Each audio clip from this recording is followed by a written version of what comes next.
ಎಲ್ಲಿ ಯಾವಾಗ ಜನಗಳಿಗೆ ವಿದ್ಯೆ ಕಲಿತಾರೆ, ಯೋಚನೆ ಮಾಡೋ ಶಕ್ತಿ ಬರ್ತದೆ, ಹಾಗೆ ಸರಿ ತಪ್ಪುಗಳನ್ನು ಅರ್ಥ ಮಾಡ್ಕೊಳ್ಳೋ ಶಕ್ತಿ ಬರ್ತದೆ, ಅಥವಾ ಸತ್ಯವನ್ನು ಅನ್ವೇಷಣೆ ಮಾಡ್ತಕ್ಕಂಥ ಧೈರ್ಯ ಬರಬೇಕು. ಇಲ್ಲಾಂದರೆ ಬಹಳ ಜನ ಈಗ ಮಕ್ಕಳಾಗಿದ್ದ ನಾವು ಕತ್ತೆ ಕಂಡ್ರೆ ಎದುರ್ತೇವೆ. ಕತ್ಲೆ ಏನಿದೆ, ಹಾವಿರ್ಬೋದು, ಚೇಳಿರ್ಬೋದು, ಅಥವಾ ದೆವ್ವ ಇರ್ಬೋದು, ಗುಮ್ಮ ಇರ್ಬೋದು, ಅಥವಾ ನಿನಗೆ ಅಪಾಯ ಆಗ್ಬೋದು, ನಾವು ಕತ್ಲೆಯಲ್ಲಿ ಹೊರಗಡೆ ಬರೋದೇ ಇಲ್ಲ. ಅಥವಾ ಅಮಾವಾಸ್ಯೆ ದಿವಸ ಯಾರು ಸ್ಮಶಾನದ ಹತ್ರ ಹೋಗೋದೇ ಇಲ್ಲ. ಯಾಕಂದರೆ ಸ್ಮಶಾನ ಹತ್ರ ಹೋಯ್ತು ಅಂತಂದರೆ ಅಲ್ಲಿ ದೇವಗಳೆಲ್ಲ ಡಾನ್ಸ್ ಮಾಡ್ತಿರ್ತವೆ, ನಿಮ್ಮನ್ನು ಹಿಡ್ಕೊಂಡ್ಬಿಡುತ್ತವೆ. ಹಾಗಾಗಿ ಮನುಷ್ಯ ಯಾವುದೇ ವ್ಯಕ್ತಿ ಹೋದಾಗ ಅಲ್ಲಿ ಏನೇ ಬಿಳಿ ಬಣ್ಣ ಕಾಣಲಿ ಅದು ದೆವ್ವ ಆಗ್ಬಿಡುತ್ತೆ. ಒಂದು ಶಬ್ದ ಆಗಲಿ ದೇವದ ಶಬ್ದ ಅಂತ ಅವನು ಭಯಪಟ್ಟುಕೊಳ್ತಾನೆ. ಇಲಿ ಓಡಾಡ್ತಿರಲಿ ಅದು ದೇವದ ರೂಪದಲ್ಲಿ ಅವರು ಕಾಣಿಸ್ಕೊಡುತ್ತೆ.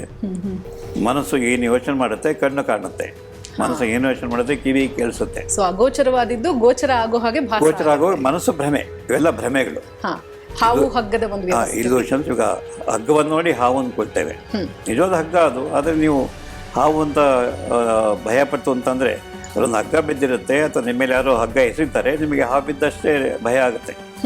ಒಂದು ಎಕ್ಸ್ಪೆರಿಮೆಂಟ್ನಲ್ಲಿ ಒಬ್ಬ ಕೈದಿಗೆ ನಿನಗೆ ಗಲ್ಲು ಶಿಕ್ಷೆ ಮಾಡಿದ್ದಾರೆ. ಗಲ್ಲು ಶಿಕ್ಷೆ ಭಾಳ ನೋವಾಗುತ್ತೆ. ನಿನಗೆ ವಿಷದ 2 ಸೂಜಿ ಚುಚ್ತೇವೆ. ಆ ಚುಚ್ಚಿದ ತಕ್ಷಣ ನಿನ್ನ ಪ್ರಾಣ ಹೋಗುತ್ತೆ ಅಂತ ಗೊತ್ತಾಯ್ತು. ಕಣ್ಣು ಕಟ್ಬಿಟ್ರು ಗೊತ್ತಾಯ್ತು.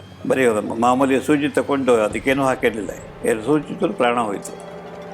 ಭಯ ಅವನ ಮನಸ್ಸಲ್ಲಿ ಏನಿತ್ತು, ವಿಷದ ಸೂಜಿ ಚುಚ್ತಾರೆ, ಆ ವಿಷ ನನ್ನ ದೇಹಕ್ಕೆ ಹೋಗಿ 10 ಸೆಕೆಂಡ್ನಲ್ಲಿ ನಾನು ಪ್ರಾಣ ಹೋಗುತ್ತೆ ಅಂತ ಮನಸ್ಸು ನಂಬಿತು. ಹಾಗೆ ಮಾಮೂಲಿ ಸೂಜಿ 2 ಸರಿ ಚುಚ್ಚಿದ ತಕ್ಷಣವೇ ಪ್ರಾಣ ಹೋಯಿತು. ಯಾಕೆಂದರೆ ಮನಸ್ಸು ನಂಬಿತು, ಅದರ ತಕ್ಕಂತೆ ಹೃದಯಾಘಾತ ಆಯಿತು, ಸತ್ತ. ಆಗ ನಿಮ್ಮ ಚರ್ಮದ ಮೇಲೆ ನೀವು ಕಾನ್ಸಂಟ್ರೇಟ್ ಮಾಡಿ ಇಲ್ಲಿ ಬಬ್ಬೆ ಬರಲಿ ಬಬ್ಬೆ ಬರಲಿ ಬಬ್ಬೆ ಬರಲಿ ಅಂತ ಹೇಳ್ತು ಅಂತಂದರೆ ಇಲ್ಲಿ ಬಬ್ಬೆ ಕಾಣಿಸ್ಬಿಡುತ್ತೆ. ಇದು ಪವರ್ ಆಫ್ ಆಟೋ ಸಜೆಷನ್ ಅಥವಾ ಸಜೆಷನ್ ಬೈ ವೆರಿ ಚಾರಿಸ್ಮ್ಯಾಟಿಕ್ ಪರ್ಸನ್. ಒಬ್ಬ ಮಂತ್ರವಾದಿ ಬಂದು ನಿನಗೆ ಹೀಗಾಗ್ತಾ ಇದೆ ನೋಡಿ ದೆವ್ವ ಬರ್ತಾ ಇದೆ, ಬಂದಾಗ ನೀನು ಕುಣಿತೀಯ ಅಂತ ಹೇಳ್ತು ಅಂತಂದರೆ, ನಾನು ನೋಡಿದರೆ ಅನೇಕ ದೇವಸ್ಥಾನಗಳಲ್ಲಿ ಅನೇಕ ಕಡೆಗಳಲ್ಲಿ ದೈವ ಬಂದು ಅದವ್ರಿಗೂ ಚೆನ್ನಾಗೇ ಇರ್ತಾರೆ. ಆ ಸ್ಥಳಕ್ಕೆ ಬರ್ತಿದ್ದಾಗೇ ಹೋಗಾಡ್ತಾರೆ, ಕಿರ್ಚಾಡ್ತಾರೆ, ಬಿದ್ದು ಹೊರಳಾಡ್ತಾರೆ, ಅಥವಾ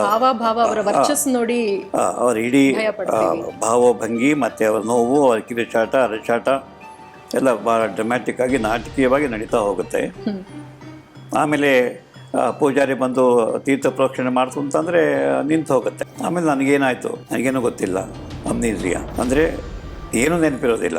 ಯಾಕೆಂದರೆ ಅವಾಗ ಜಾಗೃತ ಮನಸ್ಸು ಕೆಲಸ ಮಾಡೋದಿಲ್ಲ, ಸುಪ್ತ ಮನಸ್ಸು ಕೆಲಸ ಮಾಡ್ತಿರುತ್ತೆ. ಅಥವಾ ಜಾಗೃತ ಮನಸ್ಸು ಇದೆಲ್ಲ ಆಗಿದ್ದನ್ನು ಅದು ನೆನಪಿಟ್ಕೊಳ್ಳೋದಿಲ್ಲ.